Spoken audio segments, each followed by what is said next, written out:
Pelatih tunggal putra Malaysia Hendrawan buka suara soal kekalahan yang dialami oleh Lisijia dan Ang Seong dari Kodai Narauka pada Malaysia Open 2023. Narauka menjadi penghancur mimpi tunggal putra Malaysia untuk berjaya di kandang sendiri. Pemain peringkat ke-7 dunia tersebut mengalahkan Lisijia pada babak pertama. Hasil itu tentunya sangat mengecewakan bagi Lisijia sebab dia merupakan unggulan kedua dalam turnamen tersebut. Publik Malaysia tentu menaruh harapan besar pada pundaknya, apalagi pada game pertama sudah menang dengan skor cukup telak. Namun, kemenangan tersebut tidak bisa dilanjutkan pada game kedua dan ketiga, yang membuat pemain peringkat 2 dunia tersebut harus menjadi penonton pada laga selanjutnya. Banyak pihak yang menilai bahwa kekalahan tersebut karena keputusan Lisijia untuk bermain tanpa pendampingan pelatih.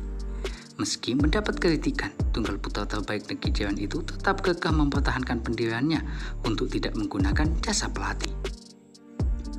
Namun, dari kacamata Hendrawan yang pernah melatih Lisijia saat masih berada di pelatnas BAM sebagai pendukung tidak boleh menentang keputusan tersebut. Pasalnya, dia yang paling tahu apa yang dibutuhkannya dan tak perlu menganggap hal tersebut sebagai sebuah kontroversi. Berikan uang dengan apa yang dia pilih, karena dia sudah menganggap itu yang terbaik, ucap Hendrawan. Kita tidak perlu menentangnya. Biarkan Lisijia belajar, dia harus memahami hal ini dengan baik. Sejak saya masih muda, saya melihatnya sebagai pemain yang tahu apa yang harus dilakukan.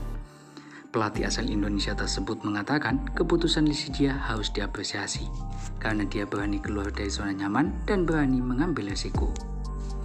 Namun ada hal baik dan buruk tentang ini. Itu bagus karena dia tetap ada pendiriannya, karena setengah dari orang akan berpikir itu baik-baik saja, ucap Hendrawan.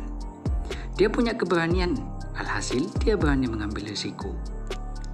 Ya, Narauka yang sedang naik daun sejak akhir tahun lalu tidak hanya mengalahkan unggulan kedua, tapi juga memulangkan wakil tuan rumah lainnya, yaitu Ang Seong.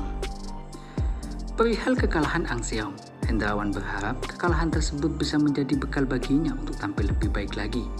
Apalagi dia sudah menunjukkan semangat juang yang luar biasa untuk mengalahkan juara Vietnam Open tahun 2022 tersebut. Ang Seong tampak bersemangat untuk menyelesaikannya di game kedua. Tetapi saat itulah Narauka menunjukkan bahwa dia adalah pemain 10 besar, ucap Hendrawan. Dia tahu bagaimana mengubah permainan untuk menguntungkannya.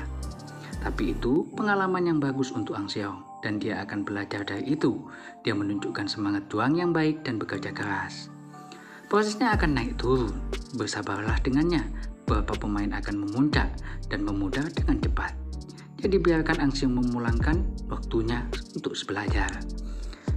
Nah, badminton Menebas, tinggalkan jejak kalian di kolom komentar, serta dukung terus channel ini dengan cara di like, di komen, dan subscribe, lalu nyalakan lonceng notifikasinya, agar kalian tidak ketinggalan informasi-informasi menarik lainnya dari channel ini.